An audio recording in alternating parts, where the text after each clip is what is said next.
oggi il nuovo progetto politico, il nuovo percorso, la nuova area che è quella dei popolari anche qui in Italia, in modo particolare qui in Veneto. Il nuovo centro dopo l'era delle larghe intese, nel valzer delle correnti, l'onorevole Antonio De Poli oggi a Padova ha presentato la Casa dei Moderati, il nuovo Partito Popolare Veneto, un soggetto politico la cui linea muove prima di tutto contro il bipolarismo.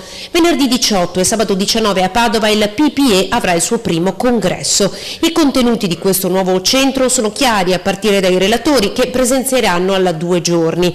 I ministri Quagliariello e Mauro, Ivo Rossi in apertura, mentre la tavola rotonda sulla ripresa è affidata a Flavio Zanonato. Insomma un putpurri di nomi messi nero su bianco, proprio mentre a Padova i cattolici si starebbero ricompattando sulla candidatura di Ivo Rossi. Ma molte persone che hanno votato per caso il centrodestra, ma anche oggi il centro-sinistra, o addirittura che non sono andate a votare, ormai è il partito di maggioranza relativa se non assoluta, oggi credo che abbiano bisogno di avere un riferimento certo. Partito Popolare contro il populismo, De Poli smentisce un accordo che possa guardare alle dinamiche del vecchio centrodestra, finiti gli albori dell'alleanza Lega, PDL, UDC. Tutto è cambiato perché al centro c'è lo spazio per i delusi. Noi dobbiamo ricreare una soluzione diversa che vede molte persone impegnate in politica sia da una parte che dall'altra. Il Partito Popolare Veneto partirà proprio da Padova.